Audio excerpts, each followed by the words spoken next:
Getting this right is so important, not just for your artist release, but if you want to capitalize your vocal talent and actually monetize through things like demo singing or sync licensing, you gotta step up your recording quality. This video will give you 7 keys to doing just that, and you can do these right from your own bedroom. And so many people are making the same mistake by assuming their awesome voice is the product. It's not. Your recording is the product. How your vocal translates on the recording is what gets you hired or passed over. I just hired a singer for a project. She was perfect. Great tone, nailed the melody, delivered on time, but I couldn't use any of her vocals for 2 of these 7 reasons. I could hear too much of the room sound, the reflections, the echo, the ambient noise. More on that in a second. And sadly, I could tell her microphone was just too cheap. And side note, I'll tell you right now, the cheapest mic I'll allow you to buy to make this work is the Rode NT1A. In the description below, there's a link to my curated Amazon list for product recommendations. So just these small technical mistakes disqualified her, no matter how talented she was. That's the reality. Quality is what separates you from everyone else recording in their bedroom. And it's totally doable. So let's tackle these 7 common pitfalls to home recording. They are room treatment, mic technique, gain level, vocal stacking, tuning, time aligning, and the only plugins you actually need. This is what opens the doors to making real money with your voice. I'm Kimera, vocal producer, songwriter, and founder of Kimera Audio. I've made 6 figures a year as a demo singer, and I share lots of vocal production and plugin videos on this channel, so hit subscribe. All right, we have a lot to talk about because you can make a $2,000 mic sound bad, and you can make a $200 mic sound good. Let's start by optimizing your recording environment. And you can do this without a professional vocal booth. I got signed to Sony singing in my closet. Don't sleep on the closet vocal booth. It's great because you want what's called a dampened sound, and fabric helps dampen the sounds, especially in smaller spaces. Our goal is to minimize the amount of reflections of different sounds off of hard surfaces like walls or hardwood floors. I will say I don't really care for that acoustic foam. It only absorbs a small amount of sound, and it's usually in the high frequency range only. So if you are gonna buy acoustic treatment, I prefer fiberglass acoustic panels, which you can even DIY, make your own by wrapping Owens Corning 703 with fabric. If you only have a room with no closet, try your best to bring absorbent things into the room, like pillows, blankets. You can even hang blankets in the corner, make a makeshift booth. Whatever works, it will be worth it. Number 2 is your microphone. When choosing what to buy for your home studio setup, if you can spend just a little bit more than the bare minimum, put all your extra pennies into the microphone. I've tested cheap interfaces and they honestly all sound fine. But super low-end microphones do compromise the sound. Usually mics within the $200 to $1,000 range will work well. Best bang for your buck is the Slate ML1, and the lowest price mic that still sounds decent is the Rode NT1A. More recommendations in my Amazon list, link below. Number 3, gain level. A lot of songs get completely ruined by this. Not setting proper levels can lead to distortion or levels being too quiet, and when you boost those levels, you're also boosting unwanted noise. Set your level by singing or rapping the loudest part of your song into the mic while watching that green meter in your session. Adjust the input gain knob on your interface till that green meter is sitting nicely towards the top of the green, but not going into the yellow. A little light green is okay on the loudest stuff, but you cannot fix that sound of distorted vocals if the levels are too high. Number 4, vocal stacking. Okay, obviously you are the artist and how you arrange your background vocals is to your personal taste, but whatever you do, at least please create an even stereo experience for your listeners by stacking all your backgrounds in pairs of 2. Evenly pan them left to right. Let the lead shine through in the center. I like to have a lead on the verses, maybe highlighting some key phrases with doubles, and then bring in full stacks of harmonies in the chorus. Adding counterpoint is great as well, some background oohs and ahs or call and response. Number 5 is tuning. This is non-negotiable for singers. I don't care how good your pitch is. Tune your vocals. Modern music has perfect pitch. Listeners expect it. If your vocals are even slightly out of tune, it just sounds unfinished. I've worked with Grammy-winning producers, and every vocal on every record is tuned, even the ones that sound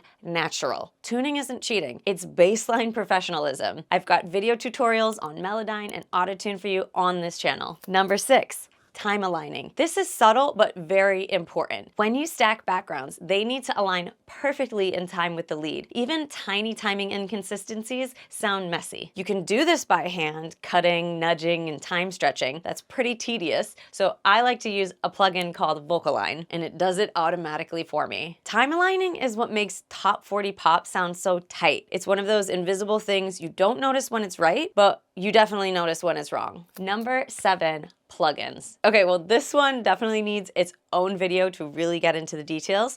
Good thing I have one for you. So open this video in a new tab to watch next. But the quick rundown of this is, plugins will live on 4 different locations in a session. The vocal bus, also known as your software vocal chain, and those will be an EQ, a compressor, maybe a noise gate, a de-esser, and maybe a limiter. Those are the basics. Location 2 is right on the audio tracks themselves, and I only put auto-tune on that track unless I'm doing a crazy special effect, and I might put it on that track too. Location 3 are your time-based effects like reverb, delay, and chorus. And location number 4 is your master fader, where you'll be doing some limiting, maybe only the tiniest touch of EQ or multiband compression. But honestly, for all of this, I love the Master Plan plugin by Music Hack. Definitely check out the template making video I have. We go over how to route all of this stuff and set those plugins up. Once your recordings sound professional, here's what becomes possible. You can start releasing songs more frequently, record on your own schedule. You'll be able to collab with more people remotely, and that opens you up to more opportunities. And my favorite, you will be able to start monetizing your voice through various avenues like demo work, sync licensing, sample pack sales, acapella licensing, and more. I have a free mini course on how to launch these revenue streams in the description below. The bottom line is, your voice might be great, but if your recordings sound amateur, your opportunities are limited. The videos in this vocal production tutorial playlist will help you refine this sound. Click here to check those out, and make sure you've subscribed and check out all my free resources in the description below. Thank you for watching, and I'll see you in the next one.